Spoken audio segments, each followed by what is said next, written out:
Bay Area Compass. Located at BayAreaCompass.blogspot.com.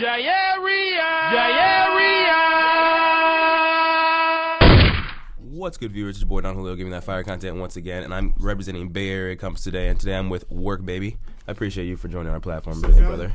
Work baby, work dirty to dime. And we're just gonna get into some real shit right quick. I saw some of your stuff, and the vibes I got, I'm not saying I'm gonna compare you to him, but I got like Biggie vibes. I'm not even gonna lie. I mean, I'm not saying that just because of your size or nothing, but just like the cadence that you spit your lyrics and the way you your sound comes off. I see that kind of like a little bit of a comparison. What would you say you compare yourself to, or like where would you say your sound comes from? I don't know. I wouldn't really compare myself. I definitely get that Biggie shit a lot. You do, actually? Yeah. And the funny thing is, everybody says it's R.I.P. Biggie. I'm much more handsome than he was, though. But R.I.P. Biggie, I definitely was a fan for sure.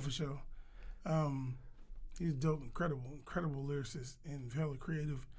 But I mean, some influence there as far as the style, though, more anything like, I always hated the idea that a big dude can't be fly or can't be fresh or can't be a player or nothing like that. And like I'm that all the way. Like, I'm very in tune with like females and and just my style.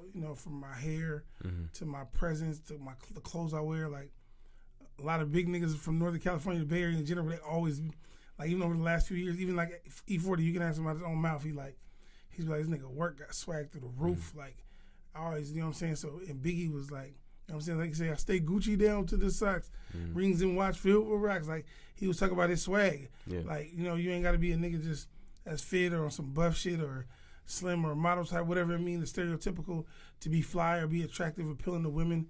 Do you know what I mean? Like I got much more attention to women when I got heavier than I was when I was a skinny ass nigga, You know what I'm saying? Do you think that the big nigga wave is like dying, or you think that you can bring it back up? It's lit. Lit. It's lit. Because I feel like we had like Rick Ross. I feel like he was like a pinnacle. But well, then, his influence definitely was Biggie. Like yeah. He definitely has that boss mentality. Designer clothes. Yeah. Just embracing his size. Even when I see women embrace their heavier women or plus size women, embrace their swag. Cause it's sexy ass women that's heavier. I see. Yeah.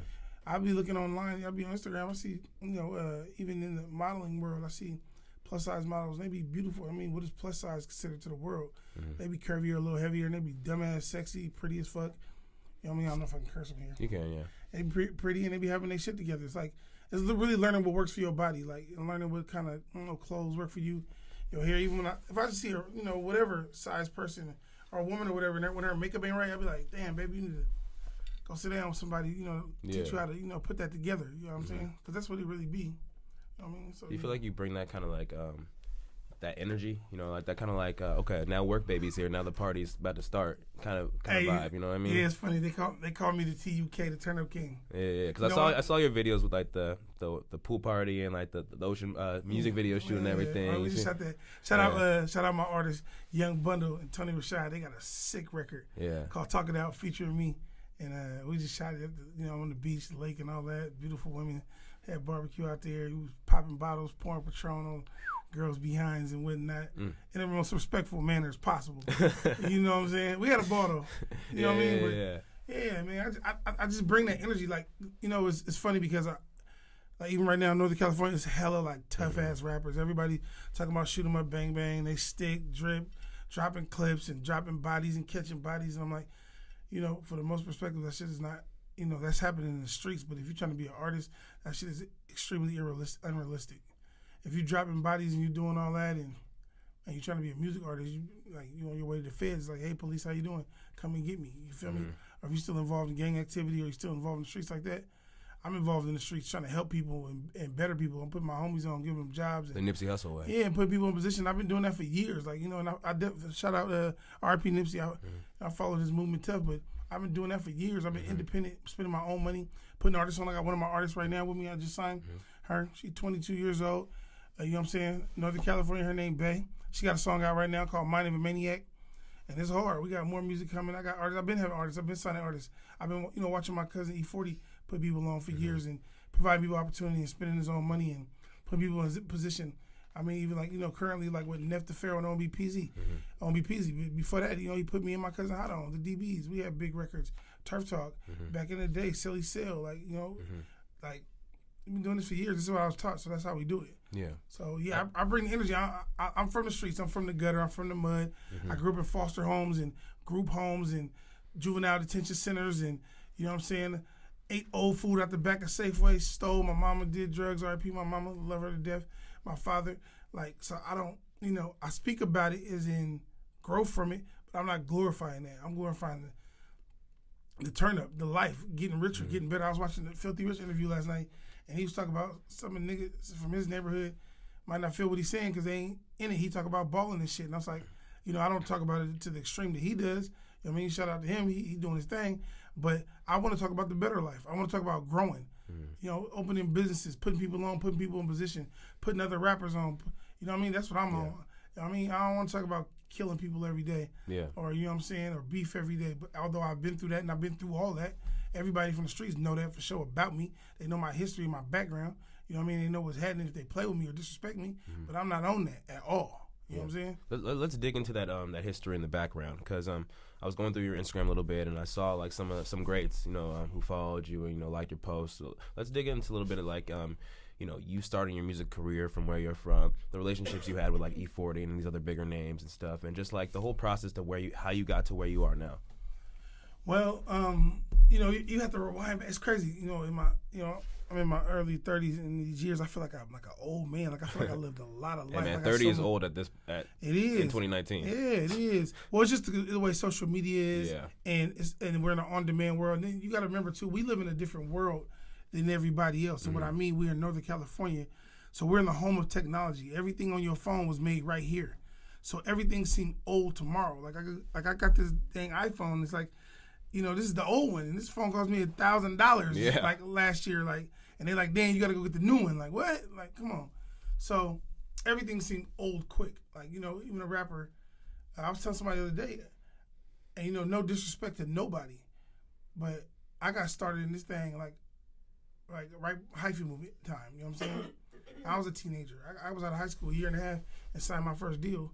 Was Sick Wid It right out of high school. You know what I'm saying?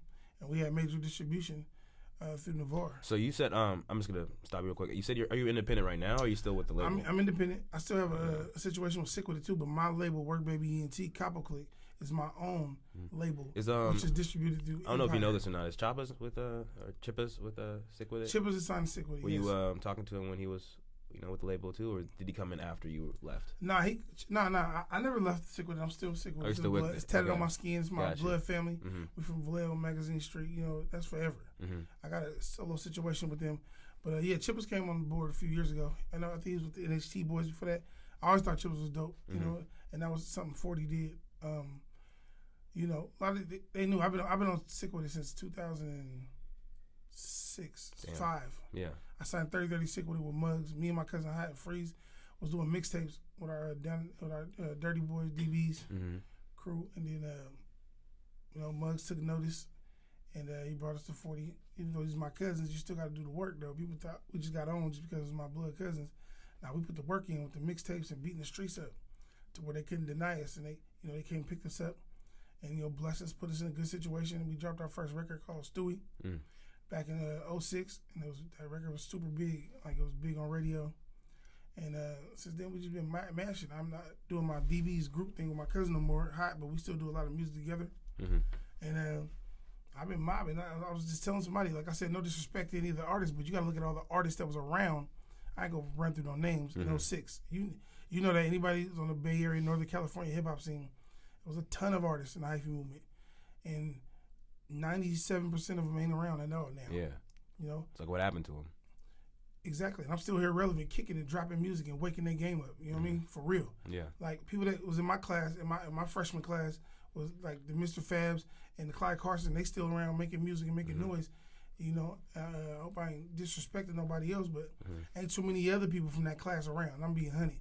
Like, you can search through their grams. Ain't no new music out, ain't no videos, they ain't doing no shows.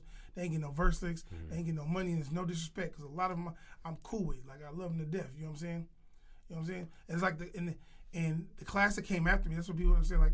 Like when Stalin and Filthy Rich and all them came in, the Livewire movement, all them, they came after the hyphy movement. Like I think they was like around trying to get on, but they could start getting they really foot in the game and start getting their voice after the hyphy movement. The hyphy movement was a different class. Like so, none of those people from then are around, like relevant, making music and still making noise. When you bring up hyphy movie, are you talking like Sage the Gemini or like what are you talking like? Nah, that's way after. That's what people understand. That's way after Sages, I Am Sues, and all. Shout out to them. They dope artists. But them artists, that class, the Pilos and the Sage the Geminis, and those guys probably grew up on our music. They was listening to the Turf Talks, the Jackas, you know what I'm saying, the Federations, the Clyde Carsons, the Mr. Fabs, the A's, like, you know what I mean, your boy, that was the class I was in, 06. Those guys right there grew up on our music. You know what I'm saying? They grew up on the music that we made.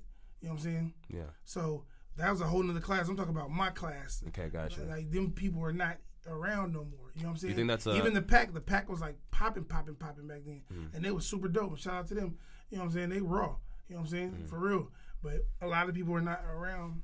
Do you think they just couldn't like transcend with the music? Do you think they kind of like felt like they were stuck back in like their class? Because I mean, what happened to Clyde Carson? Clyde's still around. I just got the phone him. Clyde, you know, he had that song "Slow Down" a couple years ago. I mean, that was a lot of years ago. But you know, people work at their pace. You know what I'm saying? Yeah. Clyde's super talented, and a lot of those guys. I mean, people went off into different things. I know the one guy from the pack made the pink dolphin clothing. Okay, you know what I'm saying? And people got into different things, and some people just fall out of love with the music sometimes, or their business situation don't work, or whatever it may be. You know what I'm saying? There was a lot of super dope, talented artists back then, a lot of them. And you know what I'm saying? But, I mean, whatever it is, I just, I came up under E40, and I watched that man for 30 years grind and work like he didn't have no money, and he's the richest motherfucker out this motherfucker. Do you still have that that end goal, that end game in your head? Like, I still want to get to, like, that E40 level? Of course. Business and everything, and the pockets. You know what I'm saying? But I'm just driven. I love this business. I love music. I love rapping. Period. So, why do you think it's taking you a little bit longer? Because I wanted to get back into this because I was watching your stuff. The ties are there. The quality is there. The lyricism is there, but the retention. You know what I mean? Why do you feel like where someone's just gonna? I'm gonna answer this for you. I know where you're going. I didn't. Well, there's stages. I tell my artists too. You could be around somebody and share their light. And really not get your own thing off the ground. I came up under my cousins. I was around them a long time, contributing to records and being a part of what was going on, but I wasn't building my own thing at the time. You know what I'm saying? Is that what made you want to leave Sick Wid It? Well, I didn't leave. I mean, you didn't leave with it, but I mean, you're. But focus on building my own thing. Yeah. Yeah, you got to. Any man got to make their own. Yeah. You can't never expect nobody to hand that to you, or can't nobody build your following. E40 can't make the fans listen to me, or Be Legit can't make the fans listen to me. I gotta put the records out, put the work in, to to do that. And I got it's crazy because I got a pretty strong underground following. Like cities I go to, I pack them out. Like if you're from the Bay and like you've been around, I feel like a lot of people know who Work Baby is. Yeah. But transcending to that mainstream internet audience is right. And so look, so that's another thing. So it's figuring out the point where hey, this business has changed.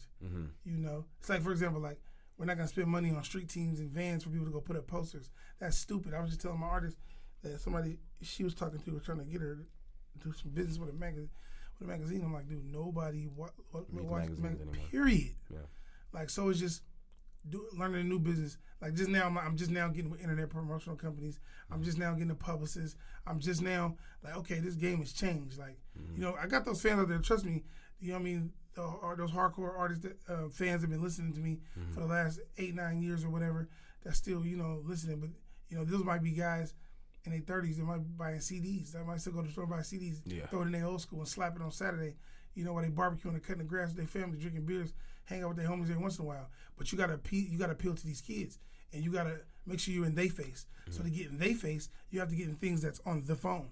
You gotta get with the marketing companies, the internet promotional companies. You might, the blog sites that's putting the videos up that's drawing the traffic from the today's fan. BayAreaCompass. And still have the old fan. Exactly. The BayAreaCompasses, the Thizzlers, World Star, things like that.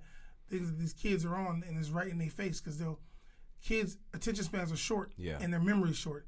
So They ain't finna go back and dig. I was just talking to one of my friends. They're not gonna go back and dig 8-9 years and be like, oh, this motherfucker really dope. Yeah. He really did something, Lil Jon and around 40 Snoop Dogg and this person and such, and you know what I mean, and blah blah blah blah blah. Like they don't care about that. They care about what's popping right now. And oh, this new dude got a song right now and he got 80,000 views right now, like today. You feel me? So that's just what it is. You know what I'm saying? Yeah. So it's just me applying that pressure and put my money right there to get me right in their face right now, right here. Hell yeah. So what are some like things you're looking forward to dropping recently? I know you just dropped the music video. Is that like 2K views right now or something? Or? Yeah, I just dropped the video about a week and a half ago. Yeah, but I saw were you about to perform somewhere? I don't know if I saw that right on your Actually, I'm talking to somebody that got a couple tours coming up, and we just dropping music for me and my team in general. I'm about to drop this Capo La Familia 4 because I got a strong Capo Click following. I've been doing, you know what I'm saying? So we're gonna drop this Capo La Familia 4 mixtape. I'm gonna feature like, you know, people that been down with Capo Click and a couple new artists I got around us. And then I got some big stuff coming up with my solo album I'm about to do. I still gotta drop an album on Sick Wid It. That's coming. I'm gonna drop that Boss 2, that Bread Over Sucker shit too. I'm Sick Wid It. That's gonna be coming probably a little later this year. You know, that's the old project over there. So, you know, I got some big things coming up, but it's just my approach to it is gonna be different. Cause I definitely, without being cocky, I'm one of the dopest artists from Northern California, lyrical wise and talent wise. Period. Like like I said on my last song, I said lyrically, I don't think none of my peers can see me. That's word. Suckers always be on some sucker shit, so I swerve. Not the way they snitching, not the way they bitching. Rewind to 09 when I was in the kitchen, copping 9-packs from my baby mama partner. You know what I'm saying? But I ain't getting into that. Yeah. But I'm really for the. But another thing is too, rap don't make me. I was already somebody before rap. Who would you say you were before the rap then? I already had money, bro. I've been driving You a 4 hustler, cars. maybe? I've been having money, been having cars, all this, been having jewelry. Some niggas ain't see their first chain today. Got a rap check. Rap say I was watching Filthy Rich interview last night. He was saying rap saved certain niggas' lives. Rap didn't save my life. I was already having money. I was already a hustler. I was already a go-getter. I was 19 years old driving foreign cars. You know what I'm saying? Already having money. You know what I mean? Having homes, big homes, 5-bedroom cribs and all that. I mean, I've been doing that. I'm gonna go get it no matter what. So. And what was the real switch? If you were doing so well and comfortable, what was like? Okay, well, might as well. I'm hungry for this music. I love this shit. You know what I mean? I can stop this shit right now. Yeah. I can. You know what I'm saying? I ain't saying I'm super rich, but I don't need this to eat. Yeah. Even my artists, like I'm doing this with the love of it. I don't need to eat off of nobody or you know what I mean? I'm doing this because I want to do it. You know what I'm saying? It's real. Hell yeah. What would you want to like maybe give advice to someone, you know, trying to do the music right now from someone who's done it for so long? So like I tell my artists, like 40 tell me, stay humble, stay hungry, record like a motherfucker. In this climate, you got to put a lot of music out, a lot of visuals, get on every stage possible, stay out of rap beefs. This shit is very unprofitable, extremely, and it causes too much trouble. It'll fuck your money up. People don't want to book you and shit like that. If you come with rap beefs and just record music, quality music, and shoot a lot of videos and spend your money that you make on promo. And promo? That's like the best. Spend your money on promo. Spend your money on video promoters. Put your videos on blog sites. Like, spend your money. It's a business. It's like if you own a store and you can have a great store with great product, but if nobody knows it's there, it doesn't matter. Exactly. You gotta you got a good store. You gotta put the commercials out. Go to Clear Channel and get the commercials to put your store up so people can see and come there and get your good products. And it's just like your music. You want them to come follow you on Instagram. You want them to follow your profile on Spotify or Apple Music or Tidal or whatever. You know what I'm saying? You gotta promote yourself. You gotta spend that money, spend that bag. So when you get that little money back, or some of my niggas tear the little money about the little tax money about the little bitch or whatever. You know what I mean? Take that money and spend it on yourself. You are your own business. Reinvest in yourself. Period. Hell yeah. Anybody want to shout out or give any closing statements? I'm just shouting out my team, my Capo La Familia, my Capo Click. Of course, Sick Wid It always to the blood. It's tatted in my skin. You dig? You know what I'm saying? But shout out my team. You know what I mean? Everybody, KL, Bay, Young Bundle, Tony Rashad, my cousin Freeze. You know what I'm saying? You know what I mean? We lit, man. We moving forward. That new video coming on the way. Let's talk. It's a motherfucking hit. I know it is gonna kill Pandora and Spotify. You feel me? That's another thing. We don't even gotta have a radio no more. Like, who gives a fuck about who listens to the radio? Nobody. But old people. Yeah. True story, facts. They might put the radio on their way to work. That's it. True. If you ain't getting spend that money, get yourself in the Spotify playlist. That's the new radio game. That's the new hustle. You know what I'm saying? Even people like, oh, you underground? I'm like, tell it to my pants pocket. Cause my streaming check is lit. Straight up. Straight up. Work, baby. Dropping some gems, brother. I appreciate you coming in, man. Just speak to the viewers that real truth. If you guys want more content like that, make sure you guys follow Bay Area Compass. Also follow my personal Don Julio, and I am out. Peace.